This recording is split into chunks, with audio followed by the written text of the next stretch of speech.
Today's the day. We're going to take the mast off of our project sailboat using our big sailboat. So we're going to use our big sailboat's mast and boom and all its rigging as the crane to unstep and remove the mast of our project sailboat.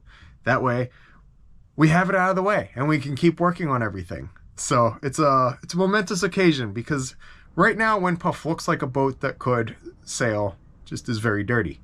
But when we take the mast off, it's going to go full on project mode. It's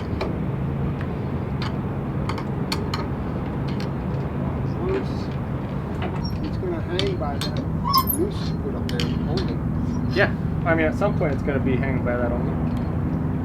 But if it's going to fall, it's going to fall. I know. Lean more back than forward. I know. Well, it can't go forward because the back stays on.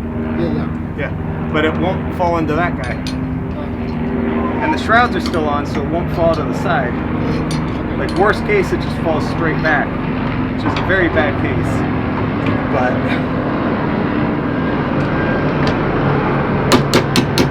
Bolt it down. there's nothing bolting. Oh, the bolts are loose on the mast? There's no bolts on the mast. Oh. It just goes over a little sleeve? Yep. Oh, wow. Now, very little sleeve.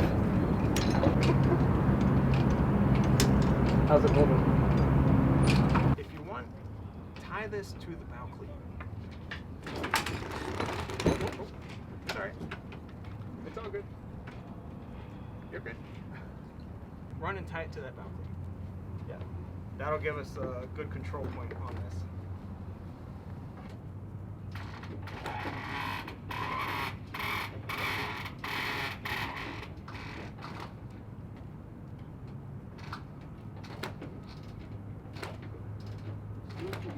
It's fine. It's pulling it towards the back, which is why it's going loose. Okay. Could you tighten that one to the bow cleat? Yeah. Yeah.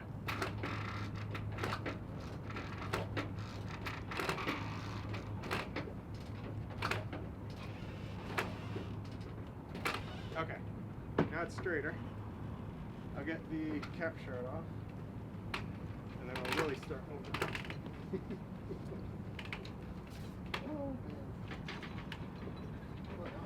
Pops on this.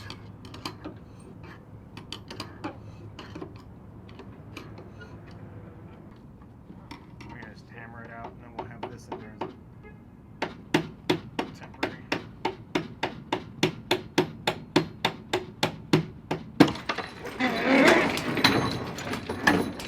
Alright. and that's what happened. And it's free. Yeah, it's okay. Alright. Oh, stop. We're past the spreader though. Can I put this overboard? Yeah, yeah. Okay. That gives me better. Okay.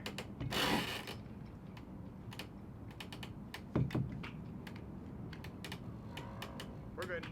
It's gonna pivot off of that back there.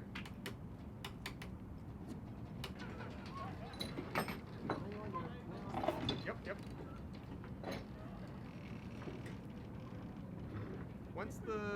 Watch the mast heel.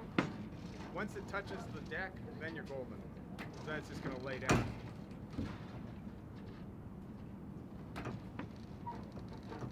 It's gonna go through the. If you come over here.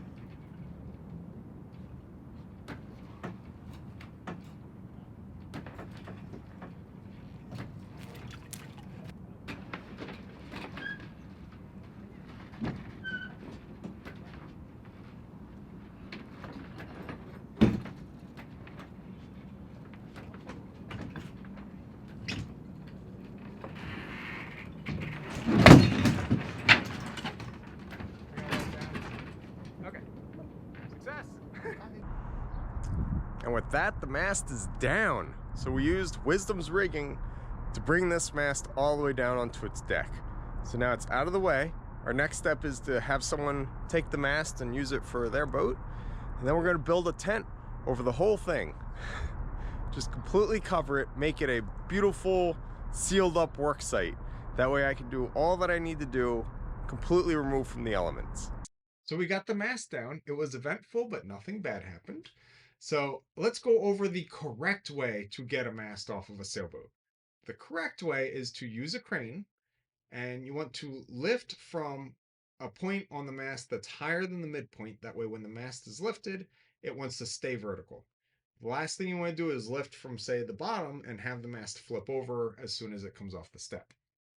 So you want to secure a line to it. You want to put tension on that line. Then you're going to remove your rigging. And as you're removing the rigging, you can then go attaching control lines from, cleats that are located down near the bottom of the mast to the empty chain plates. So the first stays you want to take off are always the lowers because they do the least. So if they're there or they're not there, it doesn't make a huge difference because you're taking the mast off. So get them out of the way. Now you have empty chain plates that you can tie stuff to. That's really helpful.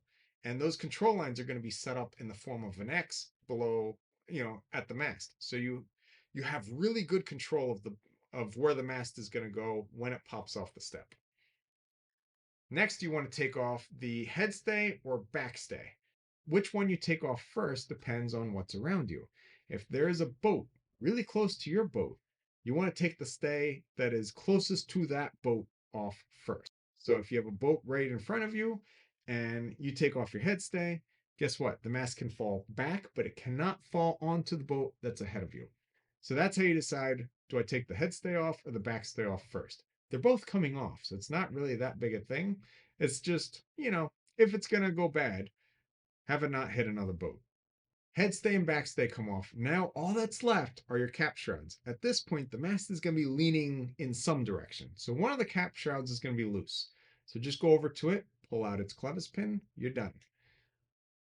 The last cap shroud, the last stay actually that's holding your mast up, you're going to go loosening the turnbuckle until it's loose enough that you can pull its clevis pin. Now, at this point, you should be able to pull the clevis pin out and nothing's really going to happen because that stay is no longer holding the mast. It got loose, which means it's not working. If it's getting tight, that means that the mast is going to keep going. So you can set other control lines, you can put halyards, you can put other stuff around to keep the mast centered over the boat while you get this stay off. Now that stay's gotten slack, you take it off, it's disconnected from its chain plate, and the only thing holding your mast now are those ropes that you just set.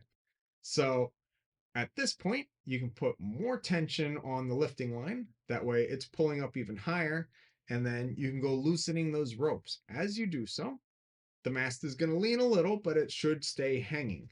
You want to loosen those ropes, but you don't want to disconnect them just in case the mast, is top heavy or something weird happens and the mast wants to flip over. So once the mast has been lifted clear of the step, so the step looks like a little pipe coming out of either the deck or down on your keel, depending if you're deck stepped or keel stepped. So that little pipe that comes up, the mast actually slips over it. So it's a pressure fitting pretty much. And the mast is being held down by the compressive forces of all the rigging plus gravity. So ideally, hopefully, it doesn't pop off of that step. Now, right now, you're fighting gravity and you took off the compressive forces. So you are lifting up. It's going to come off of that step. Now, if it hasn't been unstepped in a very long time, it could be very corroded to it and not going to come off. So in those situations, you need to tap the mast with a hammer to try to break the rust or the corrosion. And you can also use wedges and levers and stuff to try and lift it up and get it out of there. Once it's clear of the step and now the mast is dangling and hanging from its lifting rope, you can then go removing or untying the control lines from down below and having friends or helpers hold them. They're going to help guide the mast as it's dangling in the air. Now, if you have a multi-spreader rig, it's really easy to know where you tie your mast up because you're going to tie it at the highest spreader. And that's going to have a little bit of weight above and a lot of weight below, so the mast is going to hang pretty much vertically. If you have a single spreader rig, you're going to be tying very close to the middle. So that means that the mast might be top heavy and might want to flip. So it's very important to have a strong friend with a lot of weight to them help supporting the bottom of the mast when it's dangling like that. That way, they can help be a counterweight to keep it from flipping over on you. If you're going to put the mast on your deck, what you're going to want to do is move the foot of the mast to the bow and then lean it back towards the stern. I like to put them that way. Other people put them the other way. I just find it better to put that at the bow, and then you can tie it off the bow cleats and have more control of it, and then lay it down onto the deck or onto the side deck, however you want to position it, dropping it towards the stern. I find it easier that way because there's less stuff in the bow that's in the way than there is in the cockpit. Now, if you're going to transport the mast somewhere else and put it in a proper mast storage area, then, it'll be dangling from the crane and they'll just drive it over to the place that it's going to be stored. So that's pretty much how you get a mast off the correct way. Now, the other way, not saying it's the incorrect way, but the other way is you use a sailboat. This is more the crazy do-it-yourself way. So you need a sailboat that's got a mast that's taller than your mast. And they're going to act as the crane, and their boom is going to act as kind of as a pole to keep the halyard out. That way, when the mast is up, it doesn't want to swing into the rig of the boat that's lifting it. Because remember, the mast that you're lifting off just wants to act as a plumb weight and swing right into the other mast. So the last thing you want to do is have masts smash into each other, dent each other, and probably collapse. If you have steel rigging on the boat that's lifting, it's very important that nothing touches the rigging. If the mast swings and pops into the shrouds, it's going to dent them, and forever the shrouds are going to have a little like kink in them as they go up. That's not good. If you have synthetic rigging, it's rope. You don't have to worry about this part. The mast, you don't want to go bashing your rigging, but if the mast swings into the rigging a bit, it's fine. It's not going to be an issue.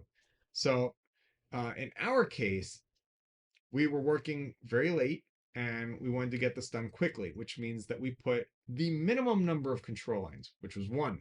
So we had one line that went from the lower part of the mast to a bow cleat. And it was simply there to make sure that when the mast came up, it didn't flip, just in case it was top heavy. And second, it was to help guide the mast so that it would fall backwards. So we've had it positioned next to the boat so that all the forces were trying to get the head of the mast to fall towards the stern of the boat, because I wanted to lay it down with the foot towards the bow and then the masthead towards the stern. The other big thing that we did was we did not do the gradual, easy, take the shrouds off, or the last shroud off in a controlled manner. I knew which way the mast was going to go, I knew which way it was going to fall, and I stood clear of everything. And then I hammered out that last clevis pin, and when the sucker popped off, everything went. Now, if this is your first time doing it, or you don't know what you're doing, or you just don't like having things happen quickly like that, this is not the method for you. You want to have tons of control lines, that way everything is under control. We had this minimally controlled, that way it would happen at a much faster pace. Because, like I said, it was late. I knew what we were doing and wanted to get it done. So we had everything set up in a way that it would happen quickly and in one specific way. We got the mast up and then we took it off and we laid it down. It was all done in a couple hours. So it still isn't a quick job, but it can be done using your own equipment. Now, say you don't have a friend who's willing to help you with this crazy endeavor and you don't own two sailboats because you're not a full nut job like I am, then you can build an A-frame over your boat and use that to hoist the mast and do all these same things. For funsies, when we go to put the new mast onto the boat, I'm going to use the A-frame. That way you guys can see what does that look like. So that's going to be in a couple years. Need to build the whole boat first, but we'll do it that way. That way you can see how does it go with an A-frame, because it's a really neat system. It's a very self-supportive system. Like, you don't need any friends around. You don't need any help. Like, you can just do it yourself, and you can do it literally on your own boat anywhere. So it's a really cool system to know. That way, if you're ever in a situation where you have to do it and you're completely alone in the process, you can. So I hope you guys found this episode entertaining because it was less of a how to do it correctly and more how to do it quickly situation.